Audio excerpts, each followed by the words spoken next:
خطیب و امام حافظ و قاری سرفراز احمد صاحب نوری اور جناب انجینئر شاہ نواز صاحب و دیگر معزز حاضرین، السلام علیکم ورحمۃ اللہ وبرکاتہ۔ الحمدللہ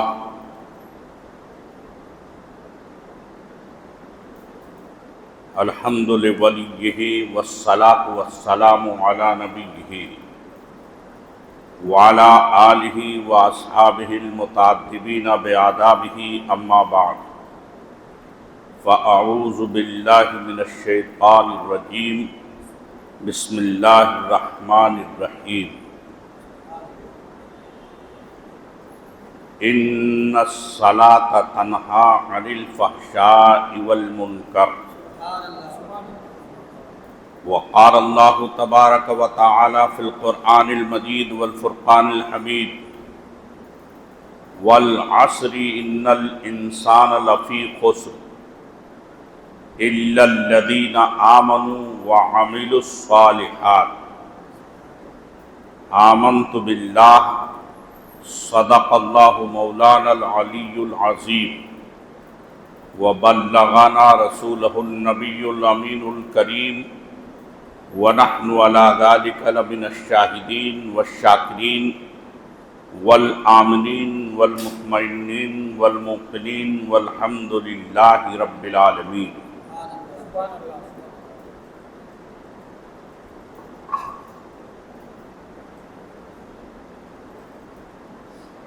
عمل سے زندگی بنتی ہے جنت بھی جہنم بھی،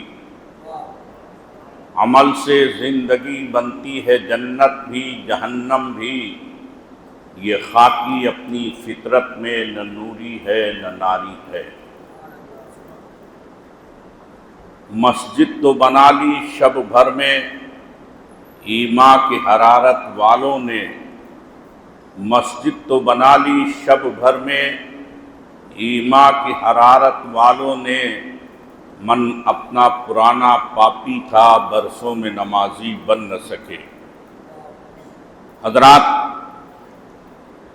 آج محترم حافظ و قاری سرفراز احمد صاحب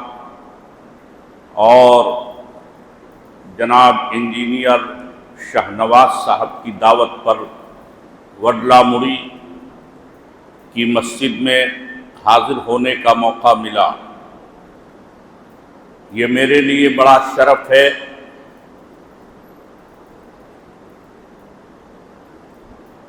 میں یہ چاہتا ہوں کہ آج مسلمانوں کے کامیابی کا راز اور مسلمانوں کی کامیابی کس چیز میں ہے وہ آپ حضرات کو میں بتاؤں۔ میں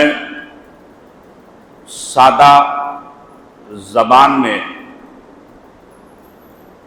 جتنا ہو سکے گا اتنا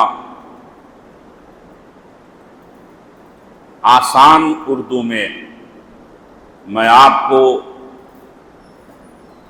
سمجھانے کی کوشش کروں گا،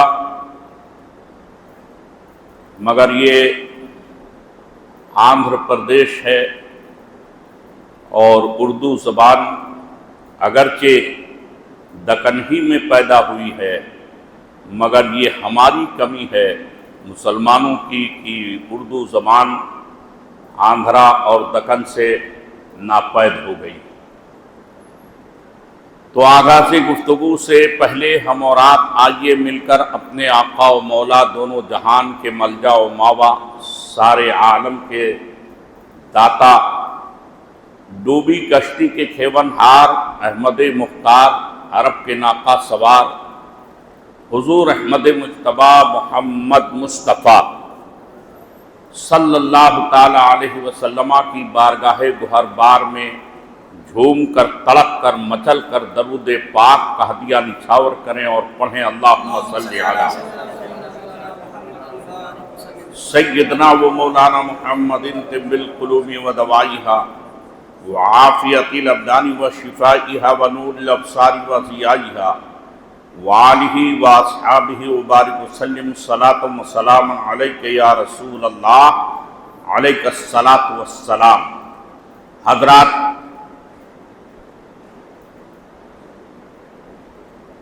آج دنیا کے اندر سب اپنی کامیابی تلاش کر رہے ہیں۔ ہر انسان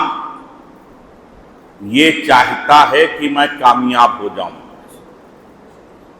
ہر ملک، ہر دیش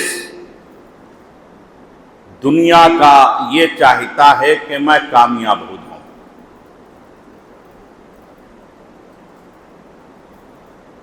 مشرق سے لے کر مغرب تک،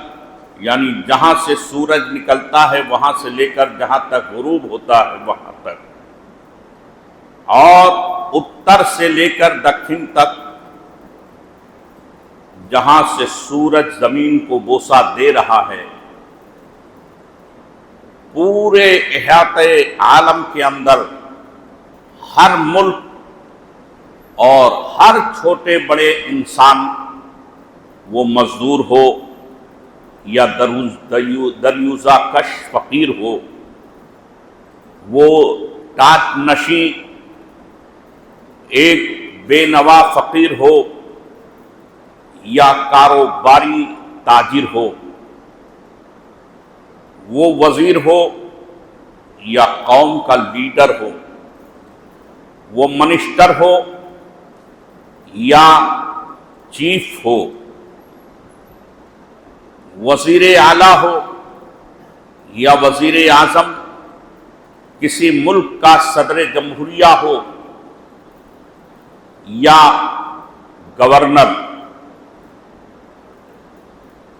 خواہ وہ لوور کورٹ کا جج ہو یا ہائی کورٹ کا جج یا سپریم کورٹ کا چیف جج ہو، ہر انسان کی ایک خواہش ہے، ایک آرزو ہے، ایک سوچ ہے، ایک فکر ہے، اور وہی وہ خواب دیکھتا ہے۔ صبح ہوتی ہے تو اسی پہ سوچتا ہے، دوپہر ہوتی ہے تو اسی پہ سوچتا ہے، شام ہوتی ہے تو اسی پہ سوچتا ہے، اور رات ہوتی ہے تو اسی پہ سوچتا ہے۔ غرض کے دن کے اجالے میں، رات کے اندھیرے میں، سفر و حضر میں، اپنے بیٹھکوں میں، اپنے خوابگاہوں میں اس کی ایک سوچ ہے کہ ہم کامیاب ہو جائیں، ہم کو ترقی مل جائے۔ مگر آپ ذرا دیکھیے، ترقی کا محور یعنی ترقی کا مزاج، ترقی کی سوچ، ترقی کس چیز میں ہے؟ ہمارے بزرگوں نے آج کل جو سب سے بڑی پریشانی ہے وہ یہی ہے کہ آدمی یہ چاہتا ہے کہ ہم مالدار ہو جائیں۔ بولیے، یہی چاہتا ہے کہ نہیں؟ دوسری بات یہ ہے کہ وہ اپنے سے اونچے والے کو دیکھ رہا ہے۔ اگر کسی کا چھپر کا مکان ہے تو اس کی آرزو ہے کہ میرا پختہ مکان ہو جائے، وہ پختہ مکان والے کو دیکھ رہا ہے۔ اگر کسی کا پختہ ایک منزلہ مکان ہے، گراؤنڈ فلور ہے، تو چاہتا ہے میرا سیکنڈ فلور بن جائے، اور اگر کسی کا سیکنڈ فلور ہے تو وہ چاہتا ہے کہ ہمارا تیسرا فلور، چوتھا فلور بن جائے۔ اگر کسی کا سادہ مکان ہے تو وہ چاہتا ہے کہ ہمارا بنگلہ بن جائے۔ کسی کے پاس اگر 1-2 لاکھ روپیہ ہیں تو وہ چاہتا ہے کہ ہمارے پاس 2-4 کروڑ ہو جائے، اور اگر 2-4 کروڑ ہے تو وہ چاہتا ہے کہ ہمارے پاس 10-20 ارب ہو جائے، اور اگر کسی کے پاس 10-20 ارب ہے تو چاہتا ہے کہ ہم نیتا بن جائیں، رہبر بن جائیں، اور اگر کوئی رہبر ہے تو یہ چاہتا ہے کہ ہم منسٹر بن جائیں، اور اگر کوئی منسٹر ہے تو یہ چاہتا ہے کہ ہم وزیر اعلیٰ بن جائیں، اور اگر کوئی وزیر اعلیٰ ہے، مکھ منتری ہے، تو یہ چاہتا ہے کہ ہم پی ایم بن جائیں، پردھان منتری بن جائیں۔ غرض کی یہی سوچ ہے، کوئی صدر جمہوریہ کا خواب دیکھ رہا ہے، مگر آپ کو سکون جو ہے کس ایک چیز میں بتا دوں، ہمارے بزرگوں نے جو بتایا ہے، پیغمبر اسلام نے بتایا ہے، اس کے اپوزٹ ہماری سوچ ہے۔ انسانوں کی سوچ ہمارے بزرگوں کے اپوزٹ ہے۔ ہمارے بزرگوں نے کیا فرمایا کہ تم اپنے سے اونچے والے کو مت دیکھو، بلکہ اپنے سے نیچے والے کو دیکھو۔ اگر تم اپنے سے نیچے والے کو دیکھو گے، اگر تمہارے پاس چھپر کا مکان ہے تو یہ دیکھو، پھوس کا مکان ہے تو یہ دیکھو کہ کوئی بغیر مکان ہی کے رہتا ہے، کرائے پر رہتا ہے۔ اگر کوئی کرائے پر ہے تو یہ دیکھے کہ ایسے بھی لوگ ہیں جو صرف روڈ پر، فٹ پاتھ پر، جنگلوں میں، بیابان میں بغیر سائبان کے رہتے ہیں۔ بولو ایسا ہے کہ نہیں ہے؟ جب آپ اپنے سے اونچے والے کو نہیں دیکھیں گے، اپنے سے نیچے کو دیکھیں، نیچے والے کو دیکھیں گے، اپنے سے کمزور والے کو دیکھیں گے۔ اگر آپ کے پیر میں جوتا ہے تو ایسے کو بھی دیکھیے کہ ہزاروں انسان ایسے ہیں جن کے پیر میں چپل بھی نہیں ہے۔ تو اپنے سے نیچے والے کو جب آپ دیکھیں گے تو یقینی طور پر حضرت امام اعظم ابو حنیفہ، امام غزالی اور تمام کتابوں میں تصوف کے آیا ہے، حدیث پاک میں آیا ہے کہ آپ کو سکون مل جائے گا، آپ کو اطمینان مل جائے گا۔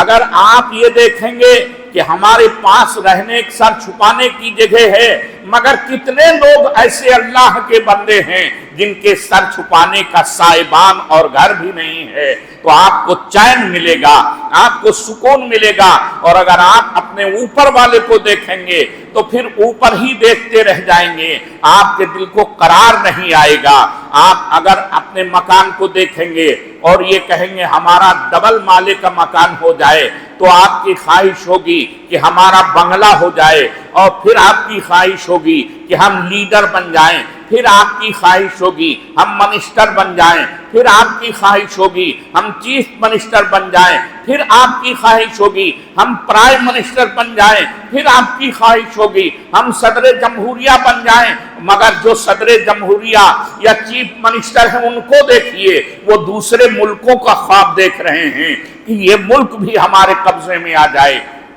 وہ ملک بھی ہمارے قبضے میں آ جائے۔ آج اسی بات کی الجھن ہے کہ نہیں ہے؟ بولیے، آپ بتائیے، اسی بات کی الجھن ہے کہ نہیں؟ صرف اتنی الجھن ہے کہ آج سب کچھ ہمارا ہونا چاہیے۔ اگر ایک مکان ہے تو دو ہو جائے، اگر ایک ملک ہے تو دوسرا ملک بھی ہمارے قبضے میں آ جائے۔ ہر دنیا کا ہر فرد یہی سوچ رہا ہے، مگر دوستو پیغمبر اسلام نے جو اصول اور تھیوری بتا دی ہے، اس تھیوری پہ آپ عمل کر لیجئے تو آپ کے دل کو بھی سکون ہو جائے گا اور آپ کے دماغ کو بھی سکون ہو جائے گا۔ اور وہ سکون یہ ہے کہ اپنے سے نیچے والے کو دیکھو، اپنے سے اوپر والے کو مت دیکھو،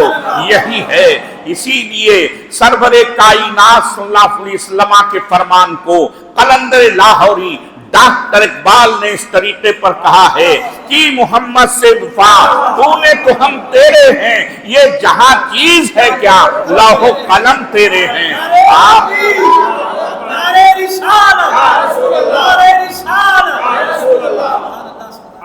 آپ غور فرمائیے اور سوچئے، اس بات پہ دھیان دیجئے کہ پیغمبر آج لوگ جو ہے وہ محبت کرتے ہیں، کوئی پیسہ سے محبت کرتا ہے، کوئی مکان سے محبت کرتا ہے، کوئی بنگلہ سے محبت کرتا ہے، کوئی کروڑوں روپیوں سے محبت کرتا ہے، کوئی کسی انسان سے عشق کرتا ہے، کوئی کسی سے محبت کرتا ہے، کوئی زمین جائیداد سے محبت کرتا ہے، کوئی کرسی سے محبت کرتا ہے، کوئی کسی منسٹر سے محبت کرتا ہے، مگر پیارے مصطفیٰ صلی اللہ علیہ وسلم نے اور اللہ تبارک تعالیٰ نے ارشاد فرمایا، اے کلمہ پڑھنے والو، اے میرا نام لینے والو، اے مسلمان کہلانے والو، اے قرآن کے اوپر ایمان رکھنے والو، اے اللہ پر ایمان لانے والو، اے توحید کا ڈنکا بجانے والو، اے رسول پاک کا دامن تھامنے والو، ان کنتم تحبون اللہ فاتبعونی یحببکم اللہ، اگر تم محبت ہی کرنا چاہتے ہو تو پرکٹی لڑکیوں سے محبت مت کرو، اگر تم محبت ہی کرنا چاہتے ہو تو کسی انسان سے محبت نہ کرو، اگر تم محبت ہی کرنا چاہتے ہو تو دولت سے محبت مت کرو، اگر محبت ہی کرنا چاہتے ہو تو لیڈرشپ سے محبت نہ کرو، اگر محبت ہی کرنا چاہتے ہو تو کرسی سے محبت نہ کرو، اگر محبت ہی کرنا چاہتے ہو تو منسٹر اور ملک سے محبت نہ کرو، محبت کس سے کرو؟ جو اللہ کا محبوب ہے، رسول کائنات ہے، سرور کائنات سے محبت کر لو، جب اس سے محبت کر لو گے تو اللہ تم کو محبوب کر لے گا، اور جب اللہ محبوب بنا لے گا تو اللہ جب محبوب بنا لے گا تو پھر ساری کائنات تمہاری ہو جائے گی، یہ بنگلے تمہارے ہوں گے، یہ کوٹھے تمہارے ہوں گے، حکومتیں تمہاری ہوں گی، شان و شوکت تمہاری ہوگی، عزت تمہاری ہوگی، بلندی تمہاری ہوگی، رفعت تمہاری ہوگی، اونچائی تمہاری ہوگی، اور سب کچھ تمہارا ہوگا جب تم اللہ کے ہو جاؤ گے۔ اسی لیے کائنات کے فخر کائنات جناب محمد رسول اللہ نے فرمایا ہے، سنو، من کان اللہ فکان اللہ لہو، جو اللہ کا ہو جاتا ہے اللہ اس کا ہو جاتا ہے۔ اب بتاؤ، جب اللہ آپ کا ہو جائے، اللہ آپ کا ہو جائے تو پھر سب آپ کا ہو جائے گا نا؟ ارے بولو،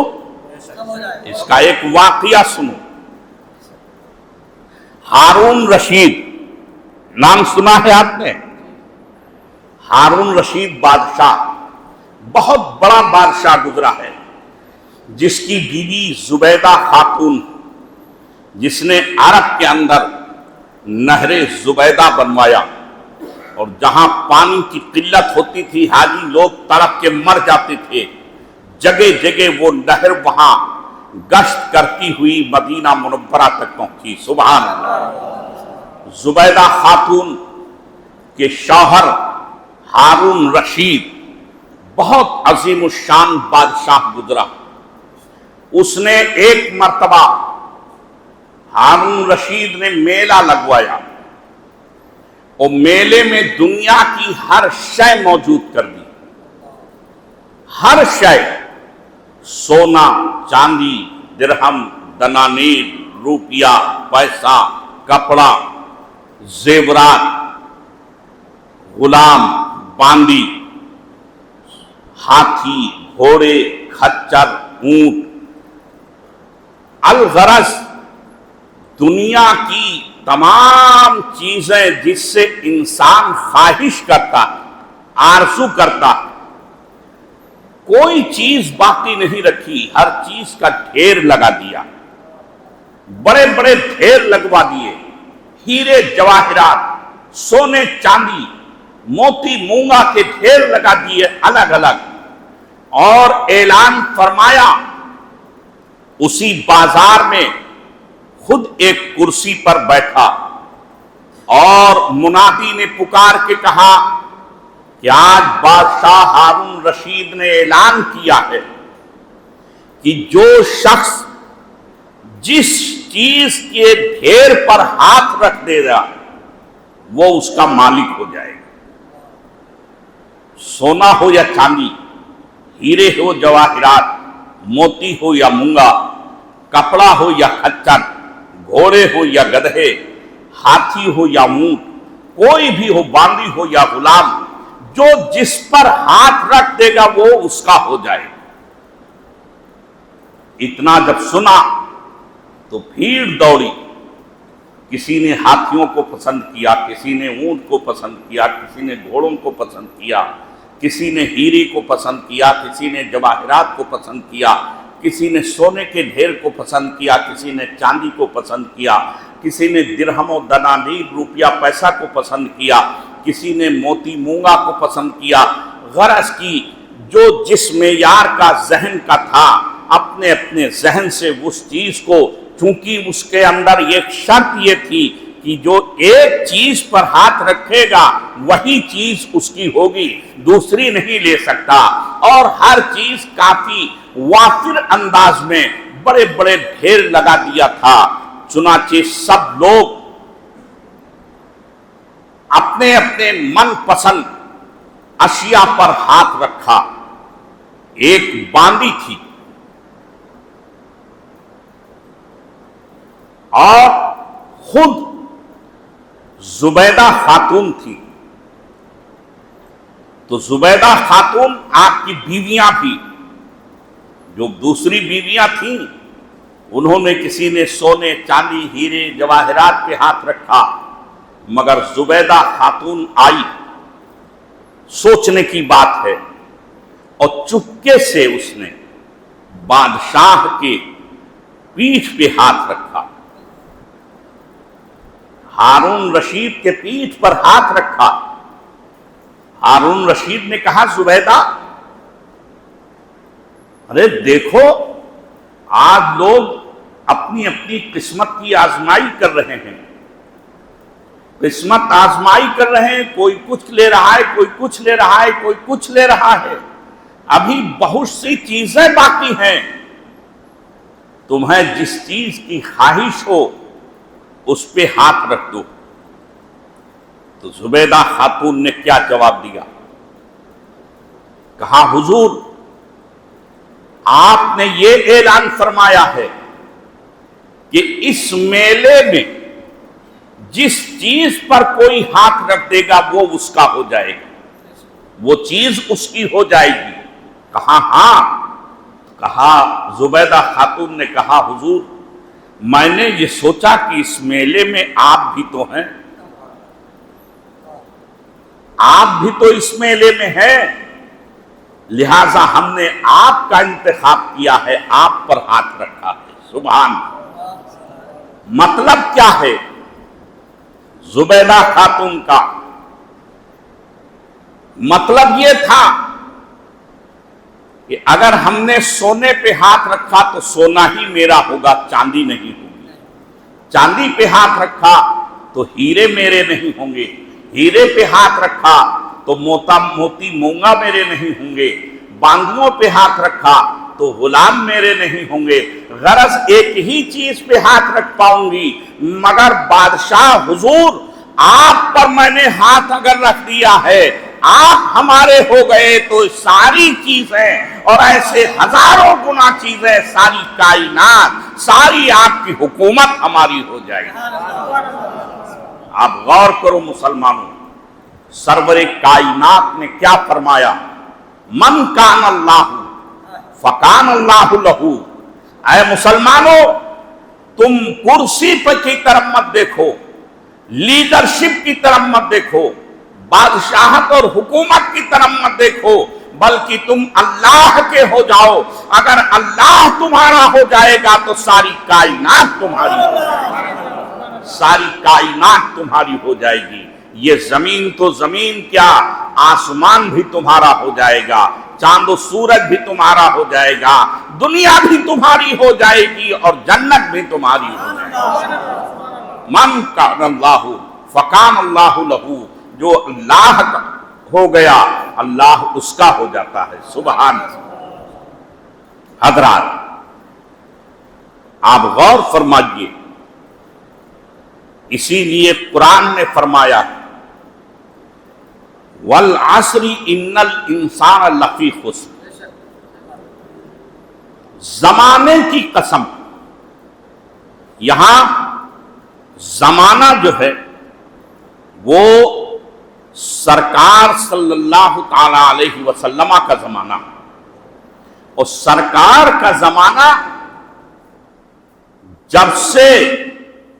یہ دنیا وجود میں آئی ہے اس وقت سے لے کر آج تک اور آج سے لے کر قیامت تک یہ زمانہ ہی ہے۔ تو سارے زمانے کی قسم اللہ فرماتا ہے، زمانے محبوب کی قسم، سارے انسان گھاٹے میں، سارے انسان گھاٹے میں ہیں، خسارے میں ہیں۔ آپ کہہ سکتے ہیں یا کوئی آج کا ترقی یافتہ انسان کہہ سکتا ہے کہ مفتی سلطان رضا نوری، یہ آیت کریمہ اس وقت نازل ہوئی تھی جب لوگ تاج کا کپڑا پہنتے تھے، کھچر کی سواری پر چلتے تھے، برسوں کا، منٹوں کا سفر برسوں میں طے کرتے تھے، رہنے کے لیے ان کے یہاں پھوس کا گھر تھا، پہننے کے لیے تاج کے کپڑے تھے، کھانے کے لیے جو کی سوکھی روٹیاں تھیں یا کھجور تھا، اور اس کے علاوہ کچھ بھی نہیں تھا۔ آج یہ اس وقت کے لوگوں کے لیے تھا، نہ ان کے پاس کھانے کے لیے تھا، نہ پہننے کے لیے تھا، نہ چلنے کے لیے تھا، نہ رہنے کے گھر تھے۔ مگر آج ہمارے ہاں دیکھیے، کوئی آدمی کچے مکان میں نہیں رہتا، سب پکے مکان میں رہتے ہیں، سب کے پاس سواری ہے، سب بنگلوں میں رہتے ہیں۔ آج ہم جو ہے 100 سال کا سفر 1-2 گھنٹے میں طے کر لیتے ہیں،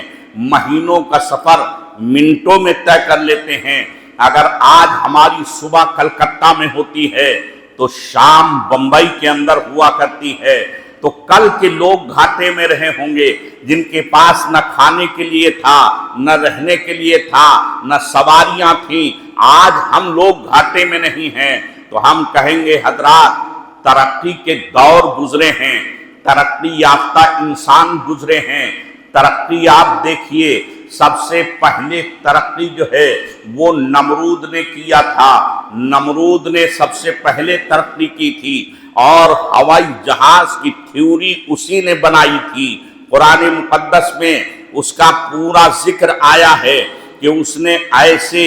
ایسا مچان بنایا تھا جو اڑا تھا، اور اڑ کر کے وہ فضا میں پرواز کیا تھا، لوگوں کی نگاہوں سے اوجھل ہو گیا تھا، اور اس کے بعد وہاں سے اس نے نیچے آ کر یہ کہا تھا کہ اے حضرت ابراہیم علیہ السلام، میں نے آپ کے خدا کا معاذ اللہ قتل کر دیا ہے۔ اب آپ ذرا بتائیے، 2 منزلہ عمارت اور بنگلے پہلے بھی تھے، بادشاہ پہلے بھی تھے، حکومتیں پہلے بھی تھیں، منسٹری پہلے بھی تھی، تخت و تاج پہلے بھی تھے، مگر آپ بولیے، غور کیجئے، سوچئے، اور اس پر آپ فکر کو جوڑیے اور سمجھیے کہ آپ بتائیے، حضرت ابراہیم خلیل اللہ ہیں اور ایک طرف نمرود ہے، نمرود کے پاس حکومت ہے، تخت و تاج ہے، ملک و مال ہے، فوج و سپاہ ہے، سونا اور چاندی ہے، ہیرے جواہرات ہیں، ننگی تلواریں ہیں، بے نیام فوج ہے، بے لگام فوج ہے، ساری طاقت اور ساری ثروت اس کے پاس ہے، مگر ان کے مقابلے میں آپ ذرا دیکھیے کہ حضرت ابراہیم خلیل اللہ ہیں، نہ ان کے پاس رہنے کا در ہے، نہ گھر ہے، نہ روپیہ ہے، نہ پیسہ ہے، نہ درہم ہے، نہ دنانیر ہے، نہ فوج ہے، نہ سپاہ ہے، نہ تخت ہے، نہ تاج ہے، نہ ملک ہے، نہ مال ہے، نہ کوئی ساتھ دینے والا ہے۔ تنے تنہا نمرود جیسے بادشاہ کا مقابلہ کر رہے ہیں۔ عقل تو یہ کہہ رہی ہے، اے ابراہیم، آپ اگر نمرود سے مقابلہ کریں گے آپ تباہ ہو جائیں گے، اگر آپ نمرود سے مقابلہ دشمنی کریں گے آپ برباد ہو جائیں گے،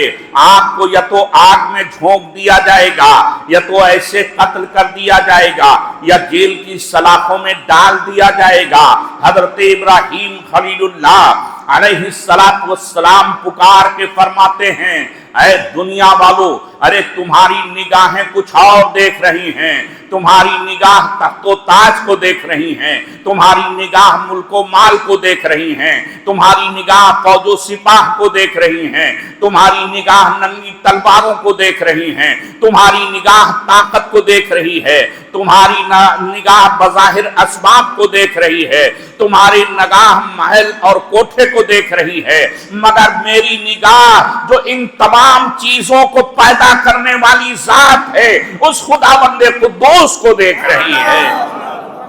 ہم نے اللہ سے محبت کی ہے، ہم اللہ کے ہو گئے ہیں، اللہ ہمارا ہو گیا ہے، تو ہمیں یہ کچھ نہیں چاہیے۔ ارے سنو، ہمیں صرف اللہ چاہیے اور اللہ کا دین چاہیے، توحید چاہیے اور توحید کا ڈنکا چاہیے۔ حضرات تو آپ ذرا دیکھیے، آج فرعون کا، آج نمرود کا نام مٹ گیا، اسی دور میں مٹ گیا تھا، مگر آپ غور کیجئے، مقابلہ ہو رہا ہے ایک نہتھے سے، ایک بادشاہ سے، مگر کامیاب کون ہوا؟ کیا نمرود کامیاب ہوا یا حضرت ابراہیم کامیاب ہوئے؟ قرآن پڑھیے، نمرود کامیاب نہ ہوا، بلکہ نمرود کی حکومت، اس کی سلطنت، اس کی فوج، اس کی سپاہ، اس کا سونا چاندی، اس کے دولت، اس کا ملک و مال سب مٹ گیا، اور اگر باقی ہے تو حضرت ابراہیم خلیل اللہ کا نام باقی ہے، روشن و تابناک ہے۔ حضرات آپ بتائیے، ہم حضرت ابراہیم سے پوچھتے ہیں، اے ابراہیم خلیل اللہ، آپ بتائیے یہ آپ کو کامیابی کہاں سے ملی؟ عقل تو کہہ رہی تھی آپ کو کامیابی نہیں ملے گی، خرد بول رہا تھا کامیابی ابراہیم آپ کو نہیں ملے گی، دل یہ کہہ رہا تھا اے ابراہیم کامیابی آپ نہیں ملے گی آپ کو، اس لیے کہ ساری کائنات، سب کچھ، سارے اسباب نمرود کے ساتھ ہیں، مگر حضرت ابراہیم خلیل اللہ ہم کو جواب دیں گے۔ اے سلطان رضا، ارے سن لے برہ ملی کے مسلمانوں سے، مدینہ مسجد کے مسلمانوں سے فرما دے، کہہ دے کہ سنو، کامیابی جو ہے وہ اسباب میں نہیں ہوا کرتی، روپیہ پیسہ میں نہیں ہوا کرتی، دھن اور دولت میں نہیں ہوا کرتی، حکومت اور سلطنت و ملک و مال میں نہیں ہوا کرتی، بلکہ کامیابی جو ہوا کرتی ہے وہ قرآن پانے دے رہا ہے، والعصر ان الانسان لفی خسر الا الذین آمنوا وعملوا الصالحات۔ ارے کامیابی اگر ہے تو ایمان کے پکا کرنے میں ہے اور خدا کی بارگاہ میں سجدہ کرنے میں ہے۔ نعرہ تکبیر، نعرہ رسالت، نعرہ رسالت، مسلک اعلی حضرت۔ کامیابی کا راز آج ہر انسان پریشان ہے،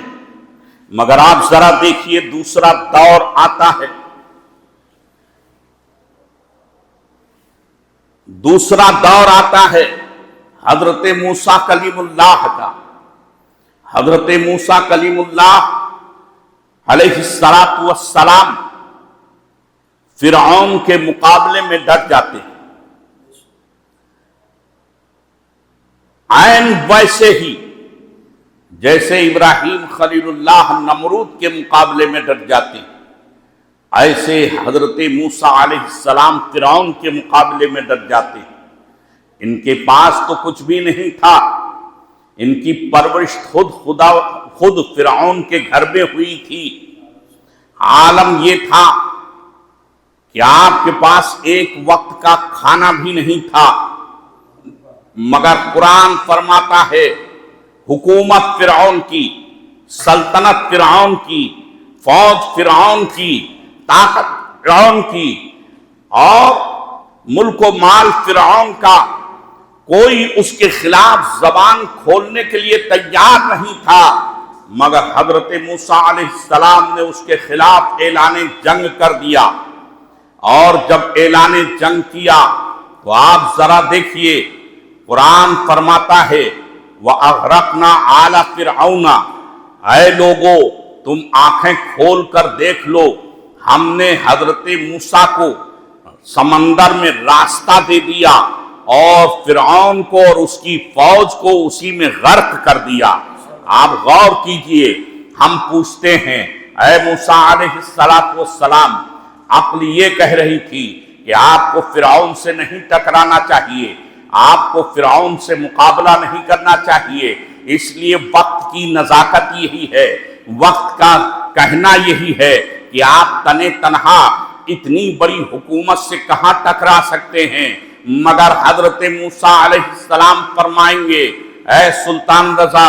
ارے سن لے، کامیابی تخت سے نہیں ہوتی، کامیابی حکومت سے نہیں ہوتی، کامیابی طاقت سے نہیں ہوتی، کامیابی سلطنت و ملک و مال سے نہیں ہوتی، اگر کامیابی ہوتی ہے تو صرف ایمان سے ہوا کرتی ہے، عمل سے ہوا کرتی ہے۔ قرآن بانگے درا دے رہا ہے والعصر ان الانسان لفی خسر، زمانے محبوب کی قسم سارے انسان خسارے اور گھاٹے میں ہیں، اور اگر کوئی کامیاب ہے تو وہ ایمان والا کامیاب ہے اور عمل والا کامیاب ہے۔ آپ اور اپنے آپ کو قریب کر لیجئے، حضرت امام عالی مقام ہیں اور میدان کربلا ہے، 72 نفوس قدسیاں ہیں، اس میں عورتیں بھی ہیں، بچے بھی ہیں، 6 مہینے کے علی اصغر شیرخوار بھی ہیں، حضرت شہر بانو بھی ہیں، حضرت علی اصغر بھی ہیں۔ آپ غور فرمائیے، اور قبیلے کے لوگ ہیں، مگر وہ آپ کے پاس نہ راسد ہے، نہ پانی ہے، نہ دانہ ہے، نہ آپ کے پاس جو ہے وہ تلواروں کا ڈھیر ہے، نہ آپ کے پاس تازہ دم سواریاں ہیں، نہ آپ کے پاس فوج ہے۔ اور ادھر آپ دیکھیے، ایک روایت کے مطابق 12,000 کا لشکر جرار ہے، ایک روایت کے مطابق 22,000 کا لشکر جرار ہے، ایک روایت کے مطابق 32,000 کا لشکر جرار ہے، ایک روایت کے مطابق 42,000 کا لشکر جرار ہے، ایک روایت کے مطابق 72,000 کا لشکر جرار ہے، اور ادھر کل 72 نفوس قدسیاں ہیں۔ چند لوگ ہیں اہل بیت اور ان کے ماننے والے۔ عقل کہہ رہی ہے اے حسین، اگر تم جو ہے یزید سے ٹکراؤ گے تو مٹ جاؤ گے، اگر یزید سے مقابلہ کرو گے تو مٹ جاؤ گے۔ اور ادھر عبید اللہ ابن زیاد، عمرو ابن سعد یہ کہتا ہے اے حسین، آپ کی دانشوری، عقل مندی، سمجھداری، سوجھ بوجھ اسی میں ہے کہ آپ یزید کے ہاتھ پہ بیعت کر لو۔ اگر یزید کے ہاتھ پہ بیعت کر لو گے تو پانی تمہارا ہوگا، دانہ تمہارا ہوگا، سلطنت تمہاری ہوگی، حکومت تمہاری ہوگی، یزید نام کا رہے گا، مگر آپ کے لیے امن و امان آپ کے لیے رہے گی، جان آپ کو بخش دی جائے گی، آپ کا قبیلہ خوشحال رہے گا۔ حضرت امام عالی مقام فرما رہے ہیں اے عمرو ابن زیاد، اے عمرو ابن سعد، عبید اللہ ابن زیاد، عمرو ابن سعد، تو مجھ پہ پانی بند کرے گا میں صبر کر لوں گا، اگر دانا بند کرے گا میں صبر کر لوں گا، علی اصغر کا بچپنا چھینے گا میں صبر کر لوں گا، قاسم کی جوانی لوٹے گا میں صبر کر لوں گا، علی اکبر کی جوانی لوٹے گا میں صبر کر لوں گا، عباس کے بازو کاٹے جائیں گے میں صبر کر لوں گا، میری جسم پر گھوڑے دوڑیں گے میں صبر کر لوں گا۔ سن لے، یہ پاک ہاتھ ہے حسین کا، یہ پاک ہاتھ ہے، یہ پاک ہاتھ وہ ہاتھ ہے کہ جس ہاتھ پہ بھائی حسن کا ہاتھ ہے، وہ ہاتھ ہے جس میں حضرت علی کا ہاتھ ہے، وہ ہاتھ ہے جس پہ حضرت عثمان غنی کا ہاتھ ہے، وہ ہاتھ ہے جس پہ حضرت فاروق اعظم کا ہاتھ ہے، وہ ہاتھ ہے جس پہ حضرت ابو بکر کا ہاتھ ہے، وہ ہاتھ ہے جس پہ رسول کائنات نانا جان کا ہاتھ ہے، اور نانا جان کا ہاتھ وہ ہاتھ ہے جس کے ید اللہ فوق ایدیہم، جس ہاتھ کے اوپر اللہ کا دست پاک ہے۔ یہ پاک ہاتھ ناپاک یزید کے ہاتھ میں نہیں دیا جا سکتا، جان تو لٹائی جا سکتی ہے مگر ہاتھ نہیں دیا جا سکتا۔ آپ بتائیے، حکومت یزید کی تھی، تخت یزید کا تھا، ملک و مال یزید کا تھا، فوج یزید کی تھی، ساری دولت یزید کی تھی، تلواریں یزید کی تھی، مگر آپ بتائیے اتنے بڑے مجمع کے اندر کیا کوئی آج یزید کا نام، یزید نام کا آدمی ہے؟ اگر کوئی ہے تو ہاتھ اٹھا دے، کیا کوئی ہے یزید نام کا؟ مگر یزید نام کا کوئی آدمی نہیں ملے گا۔ اور اگر یہ کہا جائے آپ میں سے کوئی حسین ہے، حسینی ہے کہ نہیں، تو آپ بتائیے کون کون حسینی ہے؟ ذرا ہاتھ اٹھائیے۔ سبحان اللہ، سبھی لوگ حسینی ہیں۔ آپ ذرا دیکھیے، ہر ملک کے اندر حسین، ہر گلی میں حسین، ہر محلے میں حسین، ہر شہر میں حسین، ہر کوچے میں حسین، ہر گلی میں حسین، ہر گھر میں حسین، ہر قبیلے میں حسین، ہر مسجد میں حسین۔ یہ غلام حسین ہے، یہ صدام حسین ہے، یہ فدا حسین ہے، یہ فلاں حسین ہے، یہ احمد حسین ہے، یہ محمد حسین ہے، یہ غلام حسین ہیں۔ کتنے حسین ہیں جو دنیا کے اندر پائے جاتے ہیں، مگر جہاں سورج نکلتا ہے وہاں سے لے کر جہاں غروب ہوتا ہے وہاں تک کوئی یزید نام کا آدمی نہیں پایا جاتا۔ نہ کوئی جاہل ہے، نہ انجینئر ہے، نہ کلکٹر ہے، نہ ڈی ایم یزید ہے، نہ کوئی ایس پی یزید ہے، نہ کوئی عالم یزید ہے، نہ کوئی حافظ یزید ہے، نہ کوئی مفتی یزید ہے، کوئی یزید نہیں۔ ہم کہتے ہیں اے امام عالی مقام، آپ کو ختم ہو جانا چاہیے، اس لیے آپ کے بچوں کو قتل کر دیا گیا، آپ کو لوٹ لیا گیا، آپ کے قبیلے کو پامال کر دیا گیا، مگر اس کے باوجود آپ کا دنیا کے اندر نام روشن کیسے ہے؟ تو حضرت امام عالی مقام کربلا کی سرزمین سے پکار کے کہیں گے اے سلطان رضا، کامیابی حکومت میں نہیں ہے، کامیابی پیسے میں نہیں ہے، کامیابی کوٹھا اور بنگلے میں نہیں ہے، کامیابی دولت میں نہیں ہے، کامیابی اگر ہے تو اللہ کے اوپر ایمان رکھنے میں ہے، رسول کائنات سے محبت میں ہے، اور اللہ کی بارگاہ میں سجدہ کرنے میں ہے۔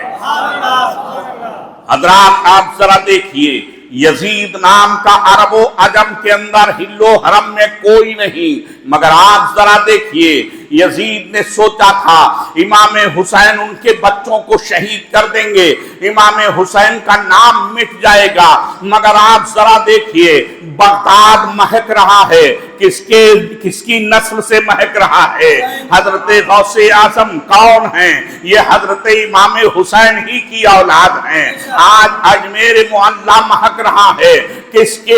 کے نسل پاک سے؟ یہ حضرت خواجہ معین الدین کون ہیں؟ یہ حضرت امام حسین ہی کی اولاد ہیں۔ آپ کا دکن کا چپا چپا مہک رہا ہے، یہاں یہ اہل سادات کون ہیں؟ یہ حضرت امام حسین ہی کی اولاد ہیں۔ جتنے دنیا کے اندر بخارا مہک رہا ہے، قندھار مہک رہا ہے، ہندوستان کا کونا کونا مہک رہا ہے، دکن مہک رہا ہے، اتر پردیش مہک رہا ہے، پچھمی پردیش مہک رہا ہے، پچھمی ہندوستان مہک رہا ہے، پوربی ہندوستان، بہار و بنگال و اڑیسہ مہک رہا ہے۔ وہاں کون ہے؟ سب اہل سادات ہیں، سید ہیں۔ یہ کون ہے اہل سادات؟ یہ امام حسین کی اولاد ہے، الحمدللہ۔ اسی لیے امام حسین کی شہادت کے بعد نام روشن ہوا تو امام حسین کا ہوا، اور یزید کل ہی مر گیا تھا۔ اسی لیے مولانا محمد علی جوہر نے کہا ہے دور حیات آئے گا قاتل قضا کے بعد، ہے ابتدا ہماری تیری انتہا کے بعد۔ قتل حسین اصل میں مرگ یزید ہے، اسلام زندہ ہوتا ہے ہر کربلا کے بعد۔ حضرات آج یہ بیعت جو مرید کیا جاتا ہے تو یہ امام حسین ہی کی سنت ہے۔ بریلی شریف کا رشتہ اعلیٰ حضرت فاضل بریلوی اور ولی کامل مجمع اماثل تاجدار اہل سنت شہزادے اعلیٰ حضرت حضور مفتی اعظم ہند رضی اللہ تعالی عنہ جب بیعت کرتے تھے، اور اس رضوی قادری سلسلے میں آج بھی جب کوئی بیعت ہوتا ہے تو یہ کہا جاتا ہے، کہو بھائی میں نے اپنا ہاتھ غوث پاک کے دستے پاک میں دیا۔ سبحان اللہ، گویا ہاتھ ظاہر ہمارا ہوتا ہے مگر حقیقت میں وہ ہاتھ سرکار مفتی اعظم کا اور غوث اعظم کا ہوا کرتا ہے۔ تو حضرات، آپ غوث اعظم کے ہاتھ میں ہاتھ دینے کے بعد آپ یہ عزم بالجزم کر لیجئے، یعنی پکا ارادہ کر لیجئے کہ آج سے ہم نماز پڑھیں گے۔ نماز میں ہی کامیابی ہے، یہ پیسے میں کامیابی نہیں۔ یہ آگے جو بڑھ رہے ہیں بڑھنے دو۔ بھونکتے کون ہیں؟ کتے۔ وہ خاموش شیر رہا کرتے، شیر کبھی بھونکتا نہیں، اور کتے جب 14ویں رات کا چاند نکلتا ہے تو اس کو دیکھ کر کے بھونکتے ہیں، اس کی طرف منہ کر کے وہ کیا کرتے ہیں۔ ارے بولو، کرتے ہیں کہ نہیں کرتے؟ آج دنیا کے کتے اسلام اور اہل اسلام کو دیکھ کر کے، جیسے کتے چاند کو دیکھ کر کے چلایا کرتے ہیں، ایسے دنیا دار کتے اسلام کو، اہل اسلام کو، مسلمانوں کو دیکھ کر کے چلا رہے ہیں۔ یہ چلاتے رہ جائیں گے اور قسم خدا کی اسلام اور اہل اسلام کی ترقی ہوتی چلی جائے گی، مگر شرط یہ ہے کہ تم اپنی ترقی، کامیابی کرسی میں، پیسے میں، بنگلے میں، گاڑی میں مت دیکھو۔ تمہاری کامیابی اگر ہے تو سجدے میں ہے، تمہاری کامیابی سجدے میں ہے۔ کس میں ہے تمہاری کامیابی؟ ذرا زور سے بولو، سارا مجمع بولے، کس میں تمہاری کامیابی ہے؟ تو بولو، ہاتھ اٹھا کر کے بتاؤ، آج سے سجدہ کرو گے کہ نہیں؟ انشاءاللہ سجدہ کریں گے۔ یہی پیری اور مریدی ہے، یہی درس امام حسین نے دیا ہے، یہی سبق ہمیں غوث اعظم نے پڑھایا ہے، اور یہی سبق بریلی کے اعلیٰ حضرت نے ہم کو پڑھایا ہے، اور یہی سبق سرکار مفتی اعظم ہند نے پڑھایا ہے جو ہم شبیہ غوث اعظم ہیں، اور یہی درس یہ فقیر آپ کو دے رہا ہے۔ اللہ تبارک تعالیٰ آپ کو کامیاب فرمائے، اور کامیابی صرف نماز میں ہے۔ پروردگار عالم نماز پڑھنے کی توفیق عطا فرمائے، اور مسلمانوں کو شراب سے، جوا سے، داڑھی مڈانے سے، نماز چھوڑنے سے اللہ تعالیٰ بچنے کی توفیق عطا فرمائے۔ تمام پریشانیوں سے آپ حضرات کو نجات عطا فرمائے۔ بہرائچ اور اتر پردیش